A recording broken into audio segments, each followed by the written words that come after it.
Good morning, everybody, and welcome back to The Walk. Today is Thursday, November 13th. We just finished kind of talking through Psalm chapter 139. If you have missed videos from Monday, Tuesday, Wednesday, I really encourage you to go back. What we're basically doing here is I am showing you how to take something that God has put on your heart, put in your mind, and do a deep dive Bible study of it.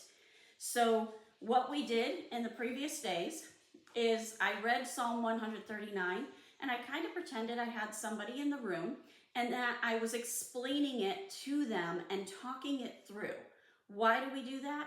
We do that because it helps us to stop passively reading and getting to the bottom of the page and going, I don't know what I just read.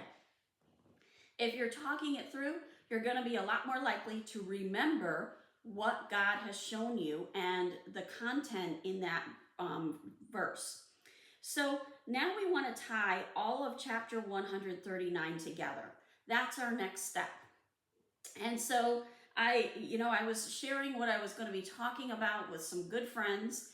And one of those friends, my friend Andy, who gives me awesome information, she kind of gave me a summary. And, there's no summary better than this one. It's just absolutely beautiful. So I'm going to give it to you verbatim, and then we're going to kind of talk it through.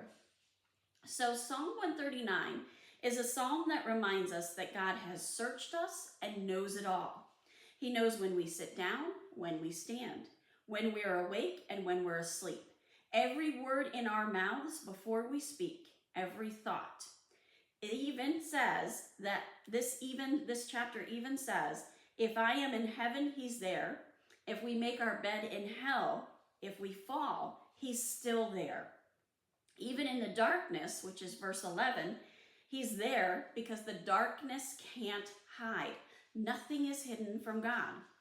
If we choose to live high or live low in darkness or light, to him, because he is there all the times are no different.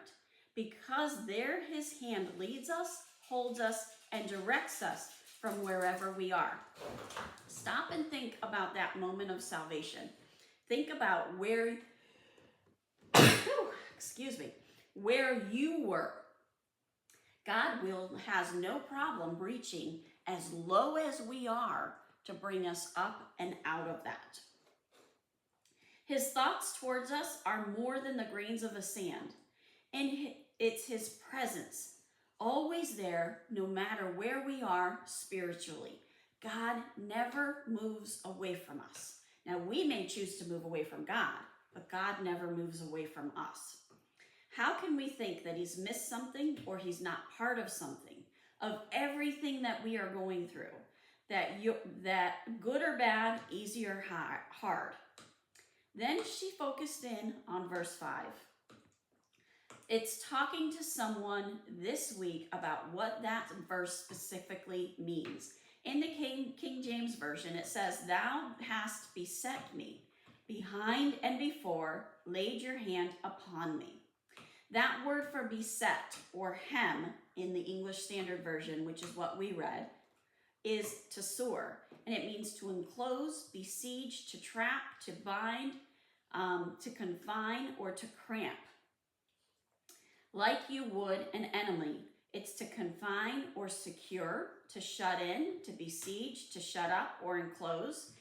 It's to show hostility, to be an adversary, to treat as a foe, to form, fashion, and delineate. So the same power he uses, and will use to defeat the enemy. That strength, that amount of strength is what he uses to protect us, to tie us to him, and to know us. Everything about us in that power and that strength. His thoughts of good towards us are too many to number, and then he lays his hand upon us. So when we think about this is God's using his sovereignty to really love on us. He's using all of his majesty, all of his glory, and all of his strength to protect us, to guide us, and to lead us. But yet he never removes our free will. We can always choose to not be led by him. But when we choose to be led by him, that's where we find the abundant life that's talked about, that Jesus talked about in John chapter 10, verse 10. Have a wonderful day. God bless, and keep walking the walk.